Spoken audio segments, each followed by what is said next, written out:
Toastmaster Ali Alfarai.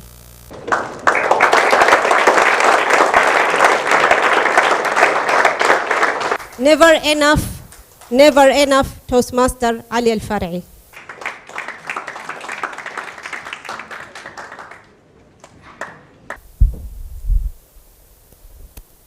Do you own your belongings? Or do your belongings own you? Do you have trouble throwing stuff out? Afraid to let go of that old empty CD case just in case you might need it again? Or worse, perhaps that cassette player might come in handy again one day. If this describes you, then you might be suffering from hoarding. Contest chair, honorable judges, and friends. Hoarding is an illness that occurs when people keep stuff they don't need because of attachments to their past. This is my great-great-grandfather's toothbrush. Or because they're nervous about going without in the future. What if I ran out of money? What if they stopped designing those watches? What if McDonald's stopped selling Happy Meals? If you entered my bedroom, you would think that you have entered the cave of Ali Baba. The only difference is that Ali Baba's was a perfume place, gold and diamonds, where mine is a dusty, musty den of old office furniture, hundreds of unread books, and sometimes 2 copies of the same book, just in case I lose one. And my old, rusty jeans.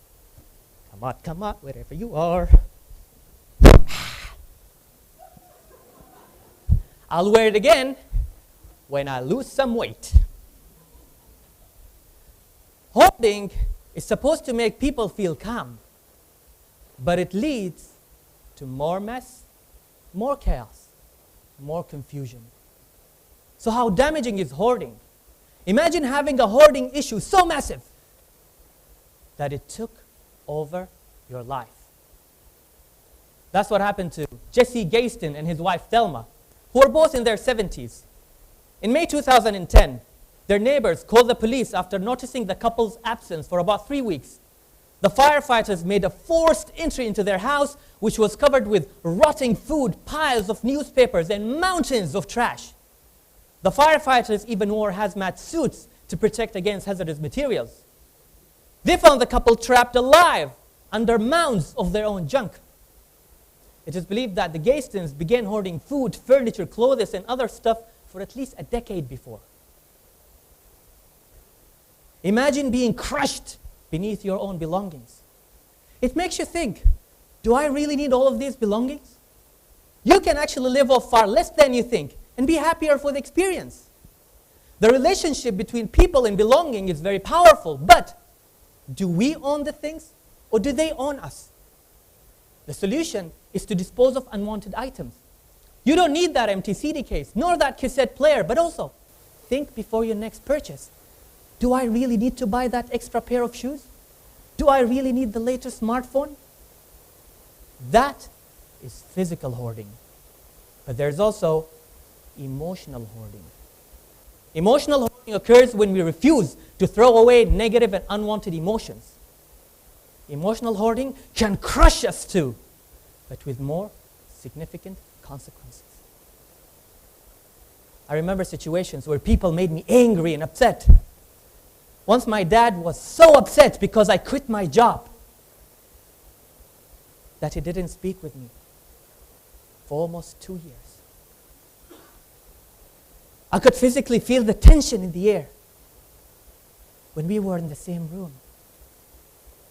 I silently hoarded my pain and anger, and my father did the same. A year later, I found Dad shaking with seizure. I thought he was dying. So I rushed him into the hospital praying that he would recover. He did recover, but was left partially paralyzed. But from these dark days came a moment of transformation. The anger Dad and I had for each other dissolved. And with a feeble voice, he again spoke to me. We hoarded our hidden pain no more. We once again spoke to each other like father and son. We should not let such experiences pile up like junk, cluttering our hearts and heads. Junk that threatens to crush us. Sure, there are positive experiences we want to keep, such as happiness and love. But other experiences bring burdens that are neither important nor sentimental, such as anger and hate. The French philosopher Jean-Jacques Rousseau wrote that man is born free, and everywhere he is in chains. Why do we chain ourselves? Why do we burden ourselves? Those heavy, cold chains that rattle when we move. Why do we want to carry that load when it's easy to break those shackles and stride forth? Free from physical burdens, free from emotional burdens. Take control of your past. And don't let your past take control of you.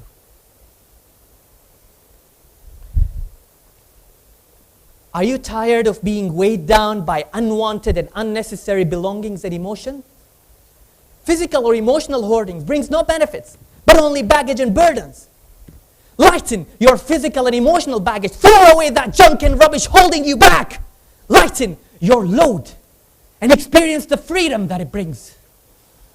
A freedom where you can look to the future without being chained to the past. Count his chair.